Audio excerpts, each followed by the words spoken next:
Hello and welcome to the PC Perspective Podcast. This is episode 806. It's being recorded on January 15, 2025. I'm Sebastian Peak. I'm Jeremy Hellstrom. I'm Josh Walrath. I'm Brett Van Spoonberg. No Kent tonight. It feels weird. I'm waiting for another voice, but he's sick. And so it's just four of us tonight. So we have to see us all in widescreen, inside of a widescreen. So sorry about that. That's probably a gang sign I'm throwing right now. I don't know. Actually, we're not broadcasting. No, it's the VW. V-dub is in full effect. In the house. The greatest three commercials in all of mankind. Pickup or delivery? Pickup? No, it's time to unpimp the auto. That's part of the series. Where you're the fast rides shotgun. We want to thank our patrons who make this possible. Tonight we're 27 minutes late, but who's counting? Sorry. And Kubuntu Kowalski, thank you. Thank you very much. Kubuntu. That's a special shout out this week. You could be, this special recipient of a shout out. I also need to put together some sort of credits, so our supporters are mentioned every more visible. Mm-hmm. Yes, they would like that. I think. Yeah, it's pretty standard, I think, for creators to do that, and somehow we're lacking. All right, we're unique. Yes, Josh, did you eat anything this week worth talking about? Well, last week on Thursday, I stopped eating pretty much altogether until Sunday. Lost a good 5 pounds, which was nice. But anyway, food-wise, today I had the Barn Show Tots. Yes, I've had these before, but the kids wanted to, they had the day off, and they wanted to go to lunch. So I figured, I'll just go and eat it there. Usually it's in a bowl, a takeout bowl that is not nearly this attractive. But as you can see, it's got smoked pulled pork on a layer of nicely done tots. On top of that is queso, red onions, cheddar cheese, fresh cut jalapenos, and their spicy barbecue sauce.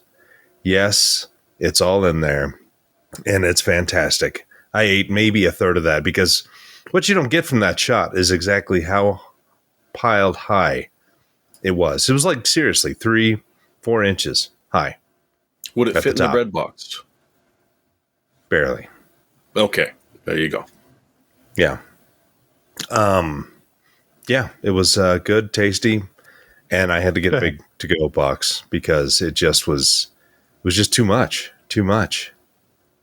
So yeah, those are the Barn Show Tots. Looks like it was cooked right on that platter, Josh. Not quite. Is that almost a cookie sheet? No, not quite that big, but it's probably 6 by 8. It's a couple of pounds of food. Yeah, a little perspective to the shot. That's what we're missing. Somewhere around 5 or 6 cubic inches. Yeah, that's a lot. Speaking of a lot, how about some of those architectural deep dives that have been published at various outlets? Because the embargo is up on Blackwell architecture. We've seamlessly transitioned into news. And here's one example. Tom's Hardware, Jared Walton over there. We have slides. We have some commentary on Blackwell. So if you're interested in the technical side of a new graphics card launch, you can read about what has been done. And Josh, I know you were talking on Twitter about this earlier.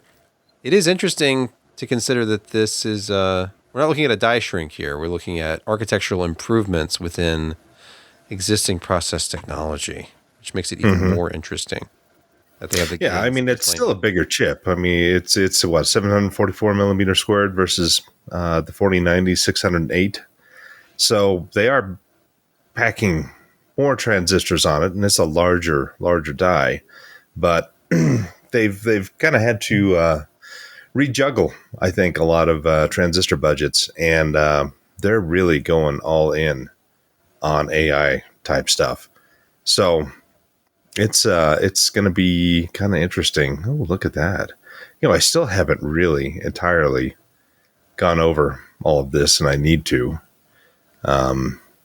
One interesting note is that with this new architecture, all shader cores are full.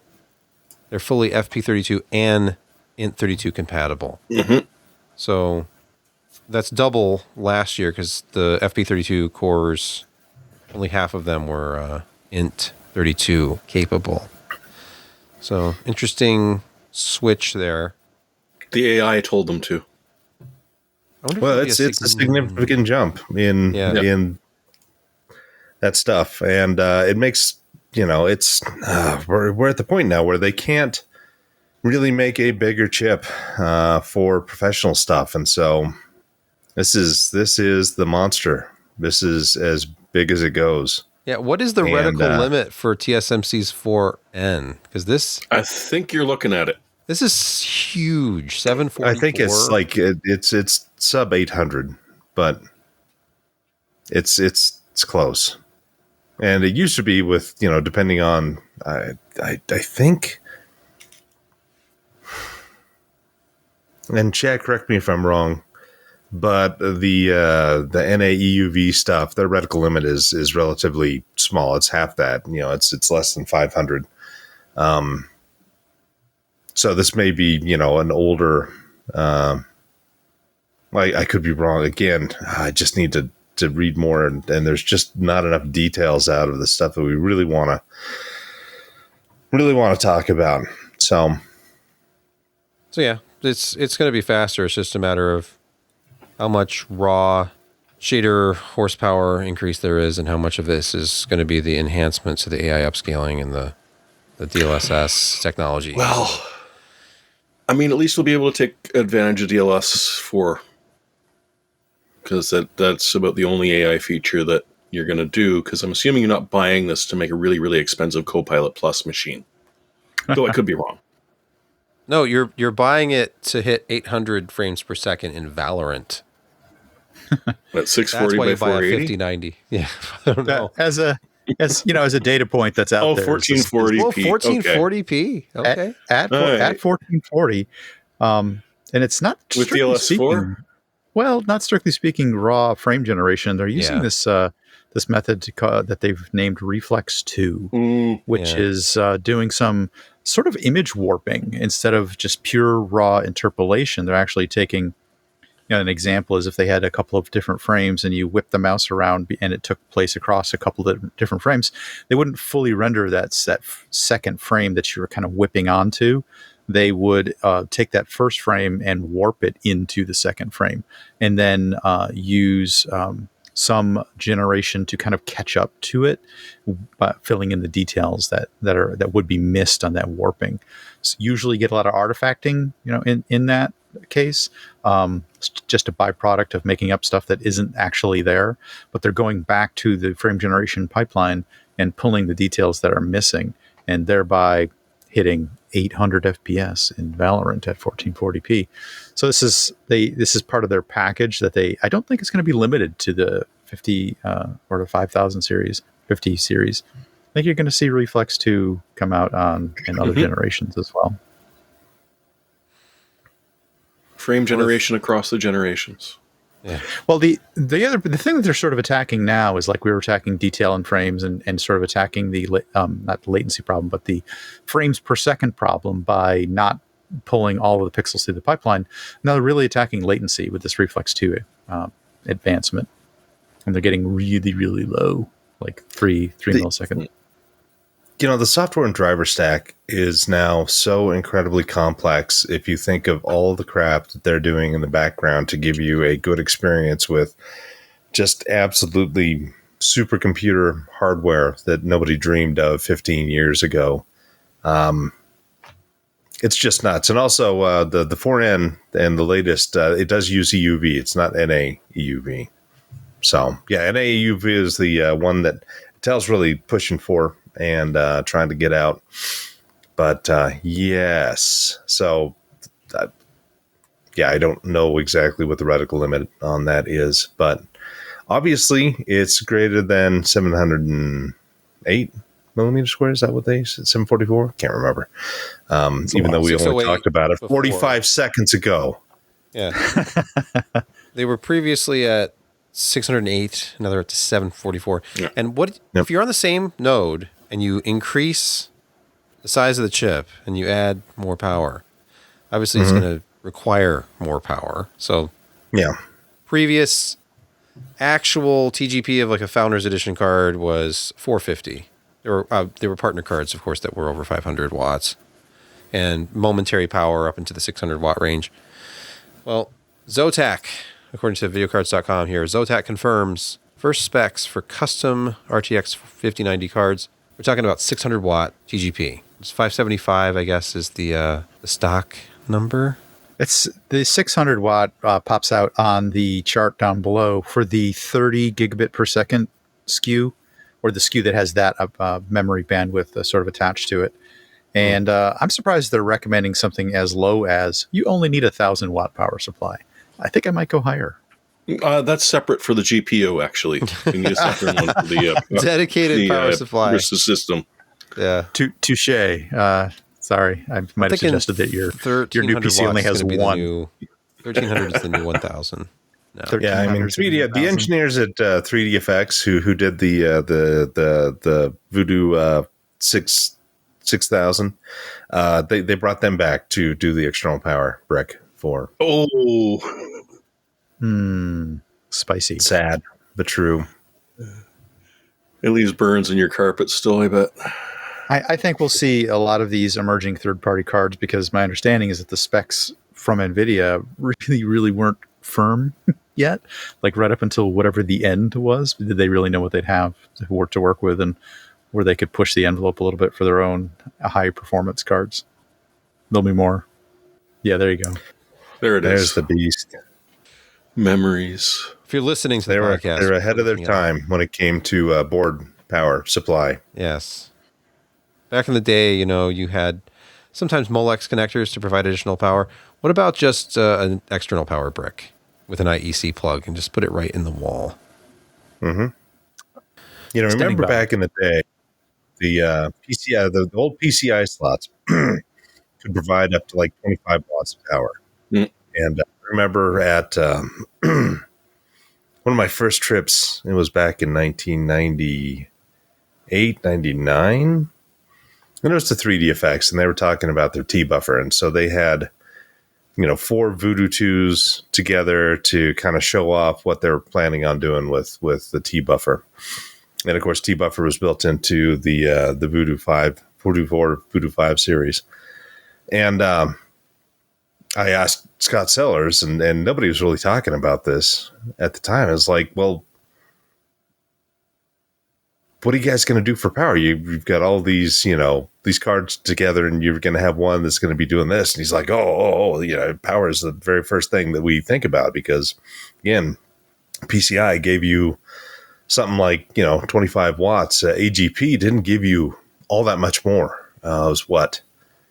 Maybe 50 watts at the slot. And that's when, they started doing the Molexes and then I remember those. The PEG connectors and all of that. So it's interesting. You know what else is interesting? No. Getting away from power connectors entirely. Like those. Yes, just the 12 volt high power. Just those backside connector motherboards. They promised us a cable-free future. Well, at least on the front of the board. But there's that server-inspired power slot, kind of like AGP Pro back in the day, where you can get power directly from the board for your high-powered graphics card. From Tom's Hardware, Asus GPU power connector delivers 1,000 watts for cableless builds. GC high power. It's fail-proof. Yeah. I mean, Why does it look like SATA? They've moved to something that I would equate to like bus bars, instead of like connectors. The copper pads on these are enormous. Yeah. Finally, someone seems to be paying respect to the amount of wattage that is going to be attempted to be drawn by these cards, rather than 2 more tiny little wires ought to do it. What's going to be bigger, the watts or amps? Well, I mean, they're all relatable, voltage. Yeah, but isn't the amps the thing that really Absolutely wants to have Absolutely. the heavy duty? Yes. As They're they the draw ones that more sting. amperage, the connectors will heat up accordingly based upon, there's a formula for this, but accordingly based upon how many amps they're drawn across the connectors. And this seems to, pay attention to that in an interesting way. Sebastian, if you pull that article up again and scroll down, there's an interesting picture partway down. It's the second photo. Do you see where it says image 102? Grab the second one where you can actually see where they propose to sort of hide the high power retractor. They're calling it a retractable connector, which I thought was sort of interesting. And the picture that Asus is putting in here is kind of like an extender that reaches from those retracted inward high power fingers essentially on the board, the GPU card, down to the board where it can be plugged in. So it's an interesting way to go about this, and maybe we'll start seeing more and more of these boards, definitely from Asus, I suspect. And those 12V 2x6, kiss those goodbye in this case. But the GPU could work in either method. So they're suggesting that they could have both connectors. You don't have to buy one or the other. Yeah. I mean, I think I trust it a little more than the 12-volt high-power cable, but I kind of want to see it and maybe see it actively cooled.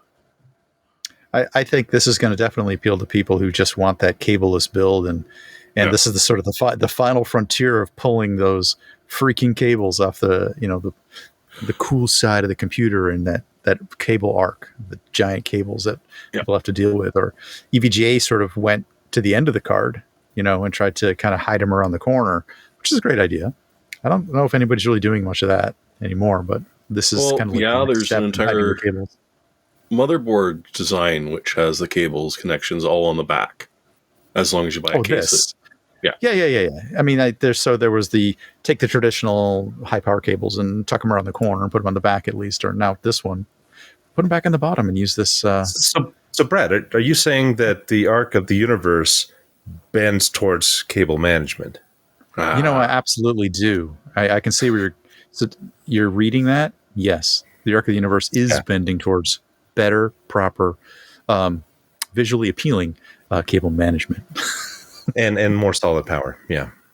Yes. And connectors that don't heat up and melt. Yes. Have you fixed it all, Sebastian?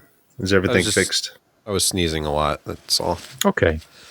And then while I was recovering, I decided I need to create a different view to eliminate myself. So I can just be the 3-up display.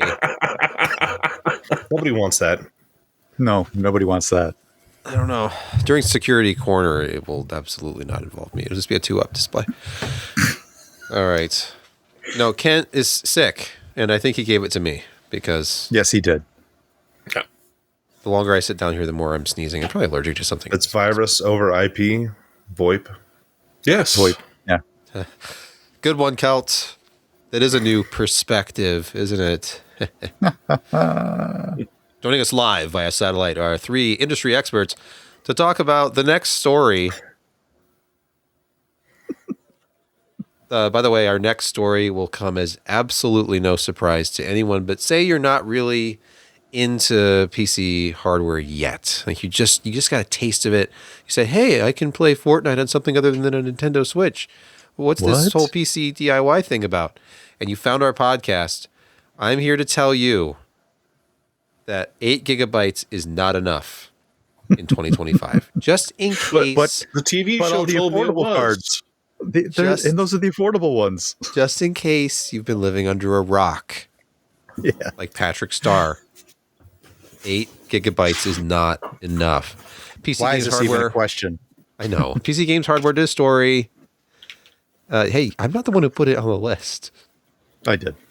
Right. So if you just to give you a look at what happens when you try to game in current year with only 8 gigs of VRAM, it's not good. Well, what we had here was sort of a perfect way to illustrate the condition, the situation, as it were, between an 8 and a 16 gigabyte card. You have the Radeon RX 7600 XT and non-XT version. Clearly, one of them has 8 gig, one of them has 16, but otherwise, they're fairly identically spec'd. So we finally have a way to demonstrate the problem. So what they did is they sort of measured the performance of the 7600 XT in various games: Alan Wake 2, Stalker 2, Horizon, the new Horizon Forbidden West, driving games like Forza Horizon, Ghost of Tsushima, Assassin's Creed, just a lot of different games. Witcher 3, Cyberpunk 2077, etc. And they just plotted that whatever performance they got out of the 7600 XT at 16 gig, they said, okay, that's 100% level. And they did the same test on the non-16 gigabyte card and just came up with a rate.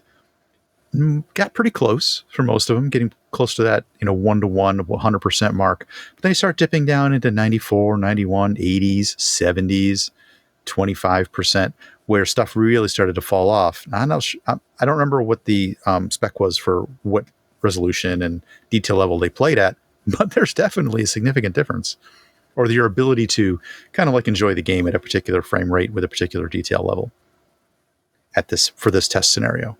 But this is a good one that demonstrates it. I'm just really upset this means Dick Van Patten's been lying to us the entire time. Oh, did he normalize something as well? 8 is enough. Oh. Yep. I can't take you anywhere. Can't take you anywhere. Nor can you leave him behind. He must be constantly monitored. But yeah, that's one worth checking out if you've ever argued with someone about VRAM.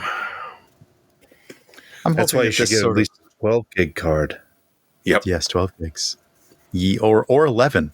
11 gig was really where it was at, wasn't it? That's why Arc is the answer. Arc is the answer. It's surprisingly popular. I was going over a few stories, and I'm not sure that we're still doing the Arc interest story of the week, but it's selling very well. There was a story of somebody picking up some very early access next series cards. What were they? The 570 cards at Micro Center, and some performance specs were released on those. They aren't even really out yet for like a day or so.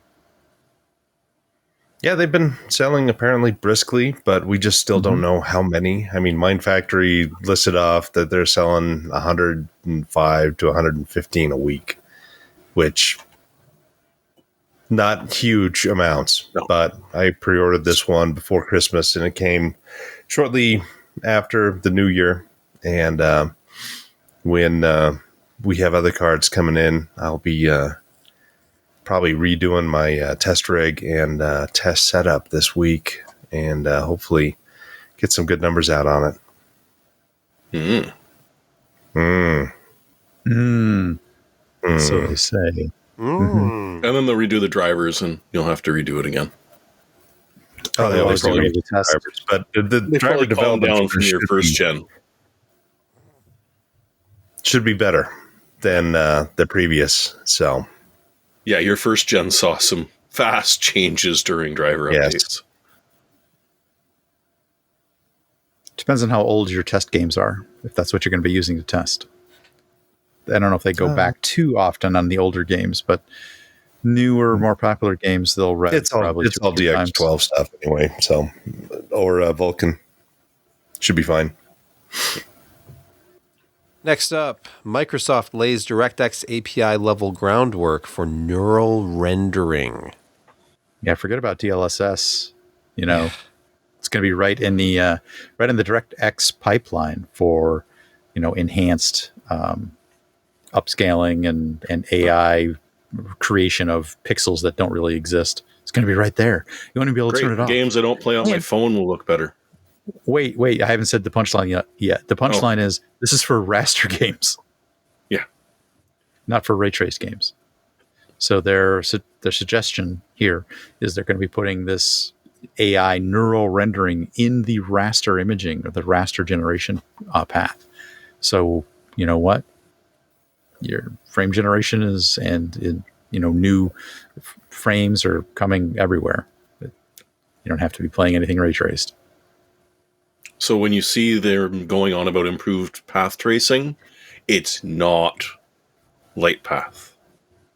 It might not be. Cooperative vectors, I guess, is they're enabling. Did you find it interesting to hear Jensen said that we probably won't have AI and based rendering engines anytime soon, and maybe they never will, just because. I mean, rasterization is so efficient and so well known that having that as the basis just makes AI's job so much easier, because it develops that first layer, that first set of geometry, physics, all of those things, kind of with the engine. And I mean, if you're doing a total AI thing, it just is almost a waste of capabilities of AI, because it's got to kind of just relearn the world frame by frame. If you kind of see how the workload goes. But, if you've got, a basic kind of rasterization engine with some ray tracing in there, I mean, you can make that incredibly fast. And then AI, these type of, neural imaging things, has a basis to work off of that's there, that's fast, that exists. And so I kind of agree with him there. It just seems too many cycles to do fully AI type rendering. That'll be interesting. We'll see. Should see it soon. Not even sure we're going to have it built in any games. It'll just be sort of on by default. So you can see how excited we are by this. Yes, it's. I'm messing around behind the scenes. I'm doing stuff. Well, okay. To do one thing on this, it's good that Microsoft is being a lot more nimble than kind of they used to with DirectX. That they've integrated a lot of things in the past 10 years that just previously would have been like pulling teeth, and so kind of putting these hooks and the support in. And I can't remember what other thing that they did just in the last couple of years. They're the big additions to DirectX, and they're trying to keep up, of course, with, the open source Vulkan group, which is always iterating step by step. So lots of discussion in between NVIDIA, AMD, Intel, ARM, Qualcomm. Yeah, it's a big deal, and at least it's not like glacial movement. Next up, VLC is adding AI, but it's just for subtitles. So I think this used to be called machine. Isn't this machine learning? Isn't that how YouTube does auto subtitling for videos like this? And when you get into a deep technical discussion, boy, do those subtitles get amusing. Yeah. So future generations, at some point, they haven't said exactly when, they're going to be using open source AI models, which will run locally on your machine, possibly on that 5090 that you just bought, to provide subtitles for your VLC videos, which is, I don't know, it's just, do you really have to jump in there to VLC? Another one of those software improvements. Not only is AI at the foot in the door, but I think a lot of software vendors and makers have noticed, there's a few spare CPU cycles on the CPU. We haven't firewalled that yet. So let's figure out a way. What can we do with that little bit of extra computation? VLC will start pegging the CPU. That's great. And I'm sure that the download size is not going to be affected at all by downloading an OpenAI library. Wait. Right. There's been years and years and years of offloading as much as we could to the GPU, and they have risen to the challenge. See the 5090 where it's at right now and how much it can do all by itself. It's practically leaving the CPUs and decently powered CPUs, because you kind of want to match that up with a 50 series or even a 40 series card. Cycles are getting left behind. We need to do something. Well, no, it's busy with my 400 or my 4000 hertz mouse. Maybe, that's polling. Maybe DirectX can put in AI features, and that 4000 hertz mouse is probably maybe a Corsair, which their devices that pull that high have their own CPUs. I loosely call it that. Embedded. They have embedded controllers on their keyboards and mice and such. That pulling rate, you're still seeing significant CPU usage, which is why I didn't buy one. Anyway, VLC AI feels like a foot in the door. Sorry, go ahead. Yeah. Moving on. Microsoft preps for a year of enterprise impacting 365 requirements. What is this? So Microsoft 365 obviously pervasive everywhere. You don't want to upgrade to Windows 11, huh? Okay. Shame if something happened to all your Office programs, wouldn't it be? Now, wait a minute. What did you say? Literally what they're doing. They're going to disable the ability to run a bunch of the O359 apps locally. You can still run them on the web, but locally later this year. They won't be killing them all at once, but they will slowly be doing this. Speaking of legacy things. If you hear a telephone ring during the podcast, don't worry, it's just Josh. Yeah. Oh, it could be me, but I doubt it. All right. But yeah, they're also getting rid of the old legacy Outlook authentication tokens, which, you should have moved on from by now, but chances are you haven't, or at least there's 2 or 3 apps that you don't realize haven't moved on. So yeah, Microsoft is really looking at pissing off a lot of admins this year because they are targeting the enterprise customers with the, you don't want to upgrade? Well, we're going to start offering some repercussions, even if you did fork over the money for extra long support. Look, this is it's not going to be fun. It's the year of Windows 11 in enterprise. Get ready. Or the year of Linux. That's it. Everyone's getting a new machine. Every year's been the year of Linux. Just ask the Linux aficionados. Every year is the year of Linux for people smart enough to switch over to Linux. But for everybody else, Microsoft has you covered. I'm not saying you're at this point, I think we should just start handing out Raspberry Pis. Here you go, run a Pi. Just slap a skin on it. It'll work fine. Probably a good idea. I can't wait till the SteamOS gets developed to the point of people start making Office apps for it. Yeah. Welcome to Insecurity Corner, your weekly reason to drink. Our first story, and I don't know why this is insecure in any way. If you haven't heard the latest development in the world of running Doom on everything, Doom inside of a PDF. Yes, Doom PDF is here. I think there's a reason why it ended up here. Oh, yeah. Because, remember what PDFs were supposed to be? You printed to a PDF and you emailed the file, and that way your client couldn't screw with it. And now it's become that you constantly get PDFs where they're telling you to input stuff and sign it without any input fields. Well, there's so many things that we can hate about PDFs, up to and including the huge and gigantic security risks that they run. But this is a wonderful proof of concept of just how much JavaScript you can have running within a PDF.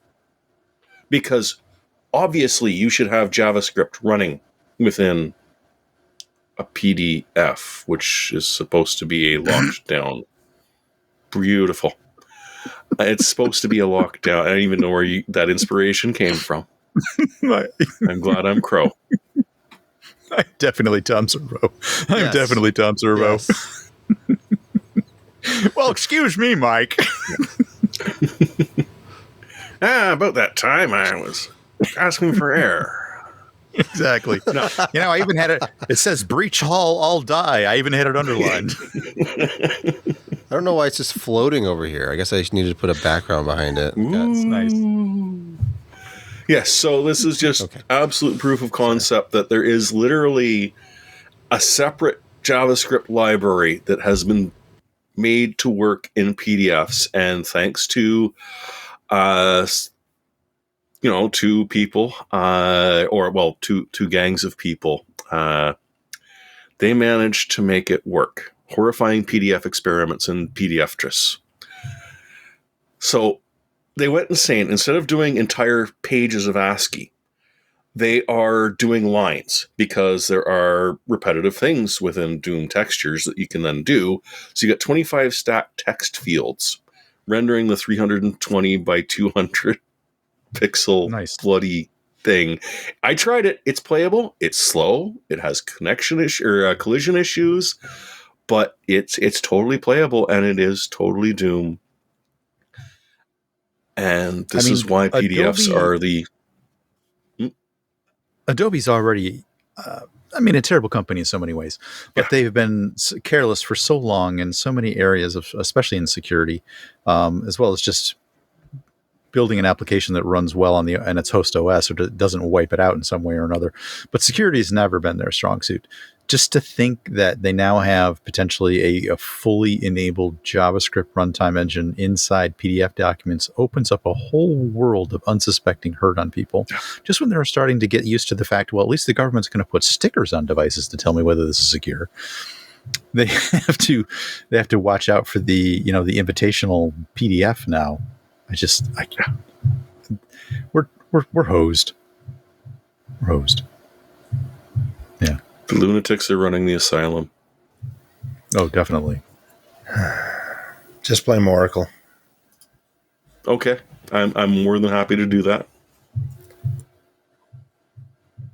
This is why we can never have nice things. Like privacy. So those banner ads that every mobile app has, like you're playing a game and there's just this little ad at the bottom of the screen. It's out of the way. Sometimes there's a full screen ad, and those are annoying, but those little ads are fine. Well, actually, they're not, because nothing is free. We've mentioned this on the podcast many times. If it's free, you are the product. And if there's a little banner ad in your app, that is tracking your location in real time. And companies like, Allstate are probably paying somebody like Gravy Analytics to track you wherever you go and how fast you're going and what's going on, just because you happen to have an app running that is transmitting that data. Am I interpreting this correctly? You're absolutely 100% correct. The extra level of nastiness on this, I can't come up with a politically correct enough term to describe this, is that Gravy Analytics didn't bother to tell the app developers who are using these banner ads that they are harvesting people's locations in real time and selling it. So, for instance, Candy Crush. Oh, yeah, no, you display this banner ad and you can make a couple of pennies every 100 hours that someone plays. Okay, cool.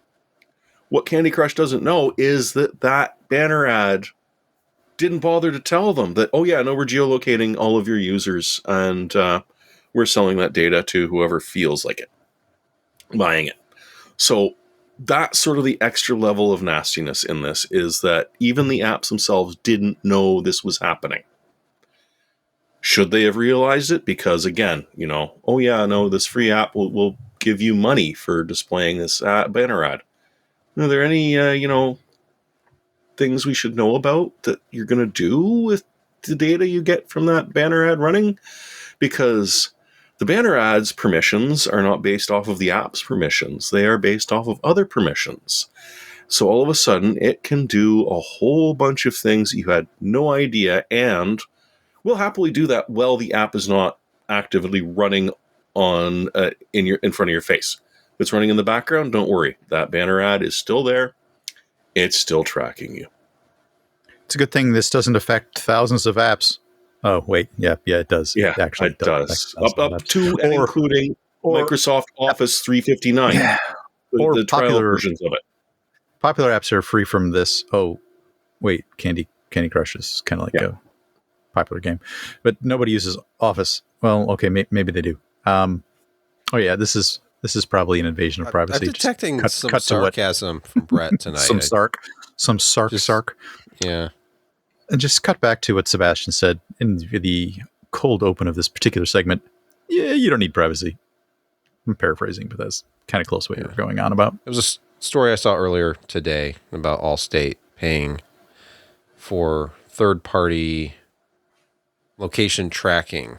Mm-hmm. And it's probably all just part of, their research into driving habits and where do you actually have your vehicle? Where are you actually driving and how fast? Things like that. Where do you garage your vehicle? Because that's how your How many clicks per minute rating do you is make based. average while you're driving? Mm-hmm. We just want to capture how many times you pick up your phone while you're driving. That's all. We just want to. We just want to know things like that. It's not a big deal or anything. It's just no. I mean, if you have nothing to hide, then you have nothing to fear. Your rate went up $3 last month. I just why? And then another $6 next month. And I'm sorry, we're not allowed to tell you. That's a standard adjustment for you. Let me just check here. You pick up your phone 7.2 times per hour while you're in the car. We feel that any number above 4 feels low. That feels low. It does. It's just too much. Yeah. Here's a story from Info Security Magazine. Browser-based cyber threats were on the rise. They surged. That's that word that they love to use. Surged throughout 2024, making a significant shift in the tactics employed by malicious actors, writes the author of this article. So I guess people are just less reliant on email, perhaps, than they used to be. So they're looking for new vectors to get to people. Smishing. Yeah, I mean, a couple of things that stood out to me was obviously the one you went over, which is like, wow, they're really shifting away from email and attacking everybody's browsers more directly. And the two methods that they mentioned in here, QR code phishing and the click fix, which is the deceptive CAPTCHA technique, both of those we have actually spoken about in the last couple of weeks or month or so, as that's a primary vector for the malware attackers to go after people's browsing habits. Again, I'm a little bit surprised that email is kind of fallen off the list of the primary. Oh, it's still important to the malware community. It's just not as prevalent as it once was. They're attacking your browsers now more. So please stay up to date. Click upgrade every day. I think that's actually it for Insecurity Corner this week. You just it is kind of light through. Oh, there's more if you want, but I think that's good enough. No. Doom, gloom. Let's move on to gaming quick hits. And the first story is about MechWarrior. You know, if you're looking forward to a sequel, the future looks uncertain because Piranha Games has been laying people off. Toadman Interactive closed. And for whatever reason, they're claiming Clans didn't sell well. They're saying it sold below expectations. Okay, let me ask this. Has MechWarrior sold better anytime since MechWarrior 2? As a share of the market, probably no. I'm guessing they've moved more units, but it was a much smaller market back in MechWarrior 2 when literally everyone bought it. Now there's just a subsection that does. Yeah, I mean, the gaming community that enjoys this sort of thing is, just is not being served anymore. It's not economically viable, as they say, right? Don't spend enough money. Yeah. But I mean, that's not the only thing Piranha Games made. And Piranha Games has, decimated their workforce. It's just another example of the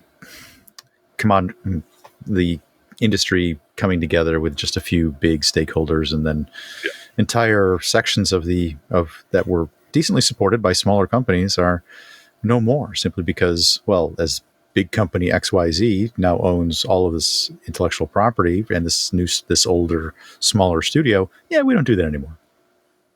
Well, I mean, also, tastes change because obviously when 3D was a thing and they bundled every version of MechWarrior 2 out in under the sun, whether it's for S3 or ATI or 3DFX, it was new and it was exciting, and you can build and upgrade your mechs, and then Heavy Gear came out, which was kind of a faster paced MechWarrior that was not in that same thing, and I enjoyed those games, but then it just I just had enough of giant battle robots striding across the horizon, and I just didn't care anymore.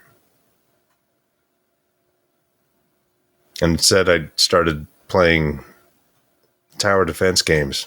And look at that sky. There's some nostalgia. Did you not realize the sky back in 1996? That was mind-blowing. That was, That's not just a skybox. That's moving. Yeah. But they had groovy music, so really appreciate that. And there was the other one, Earth Siege. Earth Siege was one of my first. Oh, wow. Yeah. That's a name I haven't heard in a very long time. Sitting back in my wife's mess. Luckily, nobody can see my mess. Right. Moving on. If you're in the market for legitimate keys, not one of those sketchy sites from Poland or something, but we're talking about Fanatical here. I don't know, maybe they're in Poland. And they have Frostpunk Game of the Year Edition, not $64.96, $4.98. And it apparently activates in the United States on Steam. Brett, can you vouch for this? Is this a legitimate service that we should all trust? Yep. Yeah, Fanatical's been around crap load of time. stuff off of them. Now, they do have a sort of a key sale limit on this, and they're 75% filled up. I don't know what the number of keys they're selling at this low price are. I don't know. But if you want it, now might be a good time to go pick it up. Frostpunk Game of the Year Edition. $4.98. Tired of giant robots, and it's not quite tower defense. It's more town building. But yeah. A little bit of both. Laid back. Yeah. It's like a hole in the ground defense as well. So yeah, so there is that. And you die in the end, don't worry. It's a very cheerful game. No, it's not. No, not in the least. Speaking of... But I haven't finished enough of it, so I can't pick up Frostpunk 2 yet. Well, pick up some other games, because speaking of Steam, what is this one for? Is this the real-time strategy? Real-time strategies. No. Yeah, it's more like a double acknowledgement here. Hey, did you miss the Steam winter sale? Okay, well, that's done. You could wait for the spring sale, which is like 56 days away, or you could pick up these sort of mini events that are starting in as few as 5 days away, such as the Real-Time Strategy Fest, or the Idler Fest, or the Couch Co-op. So Steam does hold the big, winter, spring sale events, but more of a awareness perk. If you are interested in any of these particular genres, they're kicking up all the time. A couple more this month. They never stop. RTOS isn't for everyone. But put more RTOS in your backlog. The problem with that is that you get hooked on one, and then it will take up, 100 hours of your life, and then you just want more. You become addicted. You'll be talking about it. But then another sale happens, so you buy 3 more of them, but you never actually play them because you're still stuck on that first one until eventually you move on. Or to another one you just bought. You try another one, and they say it's just not the same, and then you go back and you play the other one on a different difficulty setting, and you just get stuck in this rut where you're playing the same real-time strategy game for like 10 years. Not all of us are stuck on Warcraft 2. There's an opportunity coming up for you to, fill out your game library with different real-time strategy games. I kept getting ejected from the colony. I mean, eventually I had to stop because, I refused to look at any strategy guides. I just tried everything by myself. And that's when, you throw the plate of spaghetti against the wall at some point because the game is just so freaking frustrating. But it's a good game. It's enjoyable on both otherwise. Counts. Yeah. I had that experience when I was trying to play handheld This Little War of Mine, I think it was. I'm like, I can't even play this anymore. Yeah, that's in my library. I tried it, and I got really annoyed very quickly. And they may have made a PC version of that one. I don't remember. They did. They recently enhanced it. They do Christmas specials for it, too, which is just kind of sick, to be honest. It is.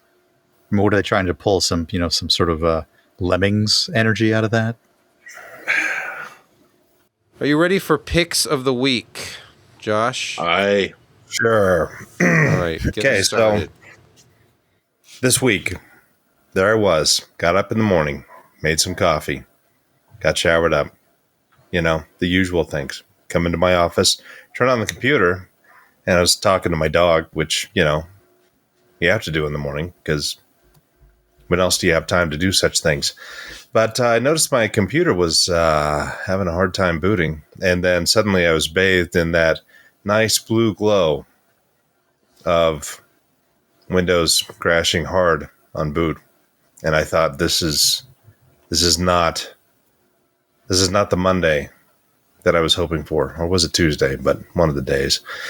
So I thought, Josh, when's the last time you actually updated your system? I mean, yeah, I put a 5800X3D in there, but I got to thinking back when I actually bought my motherboard and power supply.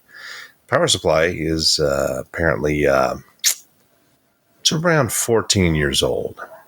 Mm-hmm. Oh, it's an Antec 1400 watt unit that Lee Antec donated to me.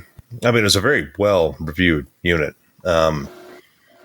It's been an absolute champ. And I thought my motherboard also is about 5.5 years old, if not a little older than that. And I thought, well, shoot. And suddenly, Newegg came to the rescue. Yes. Oh, thank goodness. They received a series of Ryzen 7 9800X3D parts, but they didn't sell them alone. No, they had to bundle them all, which was fine with me because I needed a new motherboard. And so even though it was, up until 3 hours ago, it was active, I promise. But for $779, which is $20 off of MSRP, and plus you get a 1 terabyte PCIe 4.0 SSD free with it, you get a nice motherboard, the Gigabyte 870E Aorus Elite Wi-Fi 7, which is a pretty solid unit. And you can actually get a 9800X3D. I think that they're pretty much selling out quickly of the rest of the combos, but I was able to get on it, and it'll be here tomorrow. Mm-hmm. And so may have to see if I can get things going. I ended up getting also some of that G-Skill memory that I linked some weeks back, as well as that ASRock power supply. I figured I should probably refresh my 14, 15-year-old power supply. It's had a good run. I think it's time to retire. Yes. Currently no bundles in stock on Newegg, but you got to be like Josh. You got to get up in the morning, go to your computer. Yeah, they must have sold it out. Case-wise is I'm using the same one. One of those Fantecs with the 5.25-inch drive. What was else? Just as an off thing, Peter asked, can you guys comment on why most video card testing rarely includes Microsoft Flight Sim? I'll tell you why. Because it's a pain in the ass to benchmark. Getting consistent numbers out of that title is hard. It just, it's already kind of a beast anyway, but then, you're constantly streaming in resources, and even though you can kind of save them locally, it doesn't always work that way. So you're flying around and suddenly it's going to randomly just, stream some data through your system. You're going to get some chunks. And unless you just, fly around the desert, you're just, it's so hard to get consistent numbers off of MSFS. But anyway, sorry for the sidebar. But correct. Yes. I actually had tried to integrate it into our test platform library, and I resorted to doing an offline mode, and I had a very consistent run, and it was a certain landing, and I just decided it's completely pointless because no one's going to play this way. You're going to be playing online. These results will not be indicative of anyone else's results, because who's going to go through and actually turn off the streaming and just do it all locally? This is not the point. So it's, you can't benchmark streaming games. It's almost as pointless as benchmarking like FPS capped games. Like, this one does 60 and that one also does 60 and this one also has 60 frames per second. But this one does 59.8. Ooh, a performance degradation. Yeah. All right.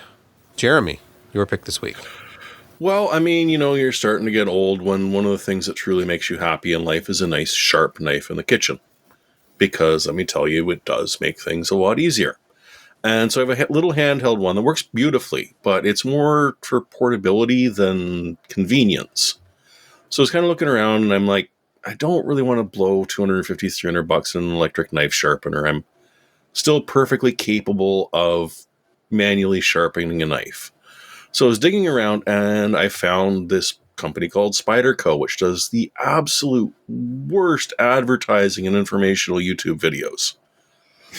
But anyone who bought the thing is actually giving really, really good reviews for it, saying that, hey, it works, it's safe, it bundles up into a little tiny package, and you can get upgrades for it. So if you've got completely dead knives, you can actually pay extra for the diamond and bring that thing back from the dead. It's pretty basic, simple. It's just a plastic base with 40-degree angles that you put them in a V, or on the other side are 25-degree angles. But this damn thing will sharpen anything, and it does a really good job at it. I found it for significantly less than MSRP at House of Knives, so shop around, and you will find this thing on sale. But if you've been looking for a way to sharpen knives that's slightly less annoying than a small whetstone and significantly cheaper than trying to get an electric one, it definitely works. And again, it just packages up into a little tiny lozenge about the size of a Toblerone bar. So I kind of liked it. I'm glad that I actually decided, all right, I'm going to ignore the stupid commercials and just try it out, because there was a return policy. And no, hey, that kitchen utility knife is slicing tomatoes again. Can you cut a can in half and then go and like slice a tomato paper thin right after? Tomatoes so thin. Yes. So thin. Yes. If I really needed to cut a can, I could indeed do that, but I don't need to. I've got a can opener. It works wonders, and I don't need to sharpen it. But if I did, too, Jeremy, I bet you I could sharpen on this. And that's the only thing I will ever need. All right, Brett, your pick this week. Yeah, for the third time, interestingly enough, this podcast, I'm going to mention EVGA. Do you remember when EVGA just kind of blew out everything that they didn't make anymore? A lot of like GPUs and motherboards and things like that. They just kind of they let a lot of it go at slightly competitive pricing. But like you mean when EVGA went out of business, though, without actually going out of business? Yeah, that when that happened, okay. There were some deals to be had, a few deals to be had. So if you think you've missed that opportunity, no, there are still a few EVGA items out there at ridiculously low prices. Did you miss your opportunity to buy an EVGA mouse, for instance? Well, maybe you haven't. Here's the EVGA X15. They call it the MMO gaming mouse. I can see why, based upon the huge number of buttons that it has. This may be a little bit overkill for those that aren't really, really into a particular kind of gaming. But this price of this mouse used to be about $50, $60. It's now $12.99. Maybe the over buttoning, maybe that's not your jam. There's another mouse, the X12, available for $9.99. Not over buttoned, just got a little bit of RGB. The finger wheel has got a little bit tire track tread on it. It's kind of a decent looking mouse. Both of them are 8K, 16,000 DPI, wired gaming mice for those who kind of like put aside the Bluetooth for that true USB feel. You know who you are. Anyway, if you felt you missed out on buying some EVGA equipment before it all disappeared, here's another opportunity. This is the point where I stare off into space. You're muted. That EVGA X12 looks a lot like a Pulsefire, I think, from HyperX. It like the wheel looks the same. It's a very look at the profile. Grab a couple of the other pictures down below and switch to a different profile. Oh, the profile's different. Oh, you're right. Okay, that's different. That's just kind of nice. Yeah. The other one was, I think, asymmetric. This one is symmetric. Yeah, this is nice and symmetrical. It actually looks kind of like a Logitech mouse, but symmetrical. Yeah, this is a $10 name brand. Yeah, for $10, it's decent quality mouse. It's worth it because there's no support, and just buy it, absolutely, use it for a while, and then throw it away because it's a piece of history at this point. Yeah, I picked this week. Long ago, I was introduced to this game. I had a relative who was really big into the NASCAR racing series from Papyrus Racing, and 2002 is this season here. It was the current season that year, in 2022 or what am I saying? Long ago, in the year 2002, Papyrus Racing released NASCAR Racing 2002 season. I don't know what I'm saying. Sierra published it. It was absolutely astonishing. The graphics for the time were really good, very demanding too. I'll pull up the system requirements here. You can maybe read that. Windows XP, so it's got a CD inside, I assume. 64 megabytes of RAM, 16 megabyte of DirectX compatible video card, and an 8X, not a 4X, 8X CD-ROM drive.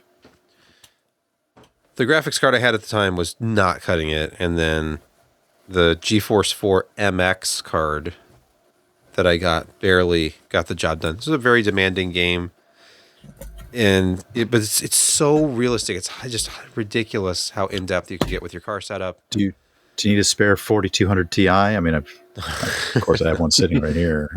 I wish that I had a system back then. No, it didn't require Glide. This is DirectX. Okay. But I really want to get a system set up again to play this. I actually still have the old computer that I used to play it on, but it was choppy. I don't remember how many frames per second I got. It was probably in the 20s. But I miss qualifying, like trying to get just that last little bit of speed out of the car. Yeah. Some people think that NASCAR racing is boring, and so did I. And I was convinced to try this. Like, no, you got to try it. Check it out. And I was instructed on the magic of grill tape, for example. You wanted to walk the line between overheating your engine and getting just that last little shred of horsepower by starving the radiator of oxygen. Somehow increasing the temperature inside the engine compartment would give you just that little bit of speed. But then you'd blow an engine and have to start all over again. So that's racing. Yeah. So anyway, I really wish that these would appear on GOG. I'm sure there's probably licensing concerns. I've never heard of, please correct me if I'm wrong, if NASCAR racing, not the earlier DOS versions, because I could probably run those inside of 86box or DOSBox or something reasonably well, software rendered. But this one was a 3D game, and there's that frustrating gap between modern hardware and old hardware where there's the early 3D stuff. And at some point, I'll have to do some kind of a video about the current state of 86box because you can get really close. I know Phil's Computer Lab just recently re-explored doing like a Pentium 2 virtual machine with a 3DFX Voodoo 3, all virtual. And you can run 3D. It's just that it gets so bogged down that you're never running at 100% emulation speed. How are they doing DOSBox in 2002? That's what I want to know. That's not a Windows native? Oh, it is. That's the problem. Is that you'd have to be running Windows to emulate it. You can't do it in DOSBox. You can do it in 86box. 86box is like sort of the modern version of PCM, where you can create a virtual system and install Windows. You can install a 3D graphics card virtually. You can install all the drivers for it. And it acts like the real thing. It has like a dump of the original BIOS and everything. It's just that it's so demanding. At some point, this should be like a benchmark for single-threaded performance. Sadly, I think an ARM-powered Mac does single-threaded PC like emulation better than a Windows system. At least the Windows systems that I've tried. Right. Anyway, I didn't say it.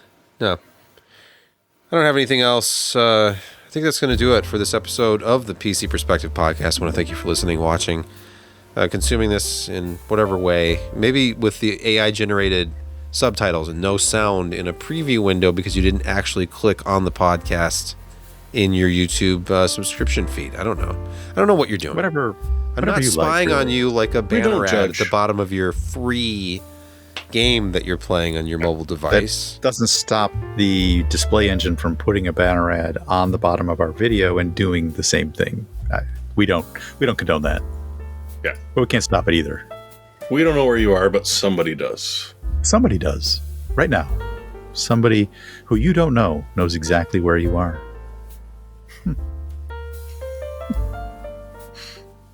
Well, hang on. And that's our outro. Yeah. So you said that the the wall to your right, that all your boxes are stacked against. That's an outside wall, right? Yes, it is. It's very cold. Do you get cold and condensation on your cardboard boxes from behind? Josh, I don't know what you're insinuating, but it's a flawless system. And there's absolutely no way that there's any kind of mildew down here that causes me to have an allergic reaction every time I podcast. So I don't know what you're talking about. Of course not.